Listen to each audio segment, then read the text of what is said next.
A total of 11 books were decided on Thursday afternoon by the Department of Education's Instructional Materials Review Committee. It was decided that 7 of the 11 would no longer be allowed on the shelves of South Carolina public schools. But before the legal advisors gave their recommendations on each book, both sides of the issue had the chance to voice their opinions. And staff's recommendation is pretty clear. It's to remove.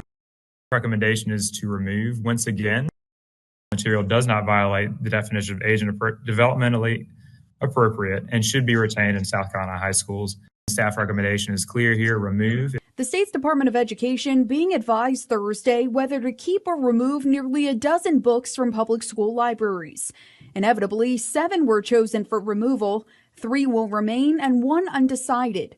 The criteria for deciding which can stay are pretty straightforward under new guidelines passed this summer. Material is found to be age and development inappropriate due to descriptions or visual depictions of sexual conduct.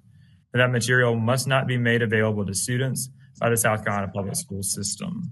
It was found that this list of books violated that rule, but other classics like To Kill a Mockingbird, 1984, and Romeo and Juliet were given the green light. Some say that's hypocritical based on the interpretation of the zero tolerance law.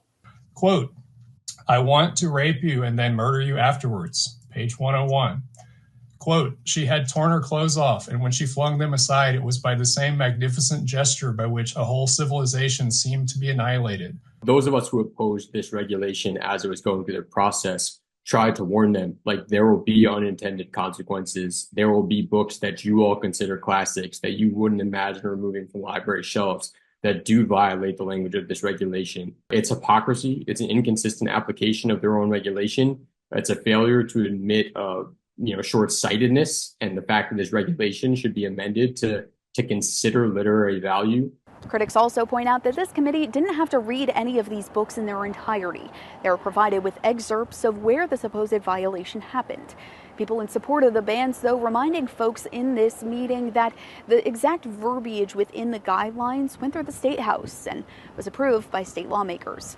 Reporting in Columbia, Claire Foley, WACH Fox News, Local First. To stay up to date with this story and more, make sure you subscribe to our WACH Fox YouTube page. Be sure to like, comment, subscribe, and click that notification bell so you never miss an update.